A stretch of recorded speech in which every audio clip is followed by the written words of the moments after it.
liberté. Bonjour Florian. Bonjour Brigitte, bonjour Foulia. Bonjour Florian. Merci de réagir Florian. Donc vous, c'est votre fille qui s'est convertie donc à l'islam, hein? Exactement, ouais, elle s'est convertie à l'islam il y a quelques années de ça. Et je ne vais pas vous mentir, moi ça a été un choc, hein. Nous sommes une famille plutôt laïque. On a attaché à des cultures un peu traditionnelles françaises.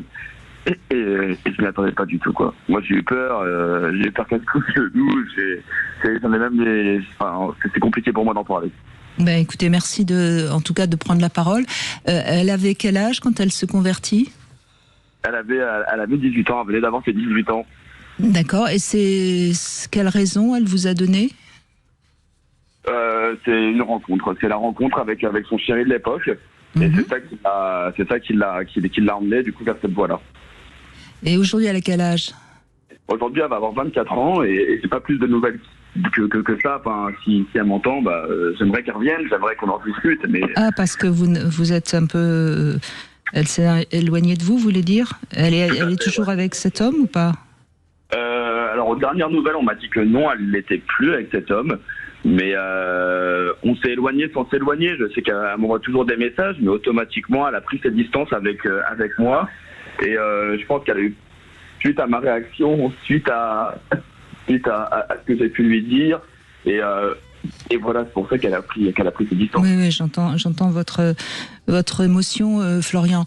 C'est vrai que 18 ans, on tombe amoureuse d'un garçon qui nous demande quelque chose. On est toutes assez bêtes pour foncer tête baissée. Hein. C'est un peu ce qu'on disait en début d'émission. Hein. Bien sûr, exactement. Et en parallèle, enfin, moi j'étais ouvert, c'est juste que je m'attendais pas à ce qu'elle m'annonce ça, je m'attendais pas du tout, enfin j'étais pas prêt parce que c'est quelque chose que je ne maîtrisais pas, moi. Oui, mais votre réaction, elle a été émotionnelle. Bien sûr qu'il aurait fallu l'accueillir dans son choix, dans sa demande, mais bon, on peut pas faire marche arrière de toute façon.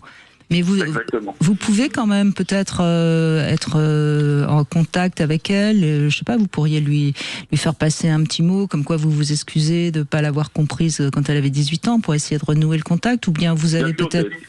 C'est ce que j'ai essayé de faire, et avec du recul, j'ai essayé aussi de comprendre la situation, j'ai essayé de prendre aussi sur moi, et d'essayer de composer aussi avec les éléments. Mais automatiquement, j'ai l'impression qu'il y a une rupture qui s'est faite de son côté. Et c'est pour ça que je pense qu'elle garde ces distances-là. Comme on me le dit à chaque fois, mes amis, ma famille me dit laisse le temps faire les choses. Ça c'est sûr, elle a que 24 ans. Hein. Exactement, oui. Ouais. Et sa mère, vous êtes encore avec sa mère ou sa mère, vous êtes séparés? Oui, je suis encore avec la maman, on est encore avec la maman. Et c'est pareil, enfin pour le coup, on a les mêmes contacts, que ce soit avec la maman ou avec moi-même. On a on a le même niveau de contact, voilà, c'est quand même, j'appelle tous les deux, il y a pas une personne plus que l'autre qui est malheureuse, parce que je pense qu'elle aussi, elle est malheureuse de la situation, de plus nous avoir proche d'elle. J'espère pour elle qu'elle est très heureuse, et j'accepte, mais moi, au fond de moi, j'ai l'impression d'avoir perdu ma fille il y a 6 ans. Écoutez, au fond, parfois c'est une nécessité de rompre pour mieux revenir, et au fond, il y a aussi des choses qui en tant que parents, qui nous échappent dans l'évolution des enfants.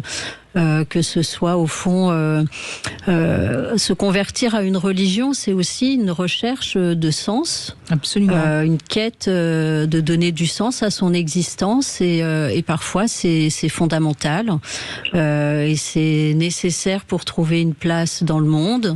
Et on connaît pas votre fille, mais en tous les cas, il est sûr que cette nécessité de mettre du sens au regard de ce que devient aussi l'époque actuelle peut s'entendre. Et donc c'est aussi une manière au fond de se chercher, de mettre. Il y a quelque chose aussi dans la religion qui nous échappe, parce qu'au fond c'est aussi un discours qui permet de mettre des mots sur des choses qu'on ne comprend pas, des choses qui nous échappent, et donc ça a aussi un effet d'apaisement.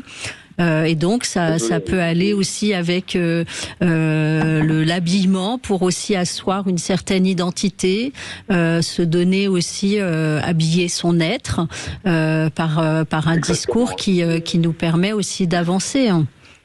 Ouais, exactement. Moi, quand elle a commencé à porter le voile, ça a été vraiment difficile.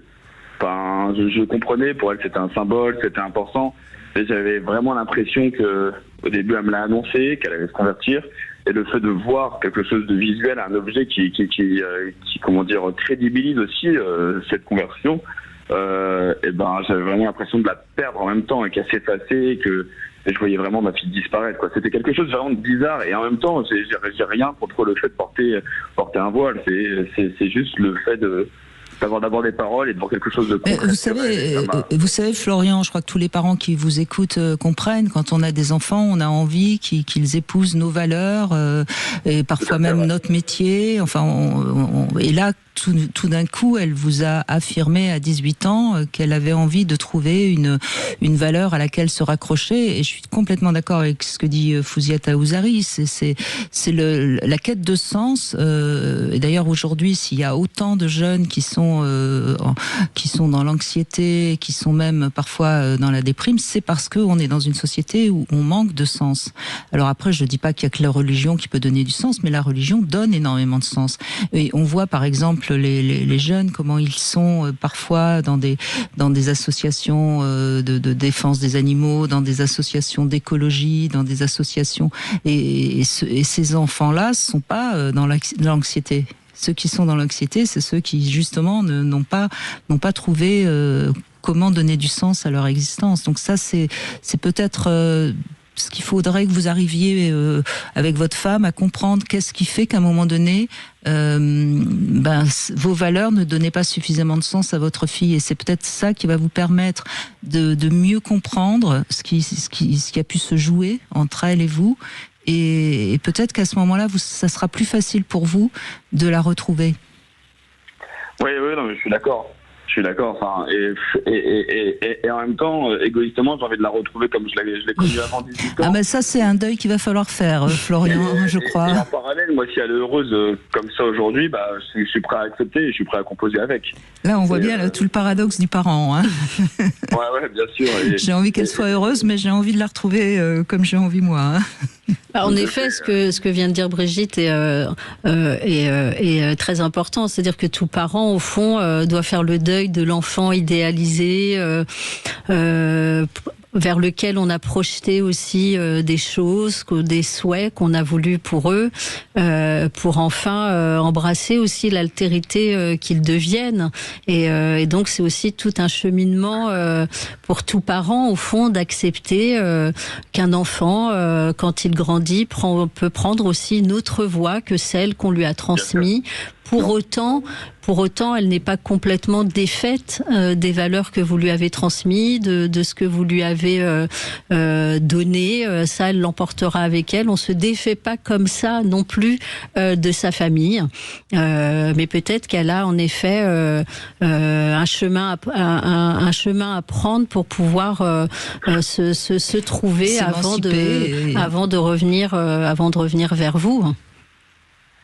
Ouais, mais je sais, et on parlait de paradoxe et de valeurs, et en même temps, c'est vraiment les valeurs que j'ai essayé de lui éduquer depuis qu'elle était toute jeune, d'être indépendant, d'avoir son libre arbitre, et en fait, je sais pas si aujourd'hui elle a réussi à l'avoir Oui, mais Florian, c'est compliqué d'avoir son libre arbitre dès tout petit, d'être indépendant. Ça reste des notions très abstraites.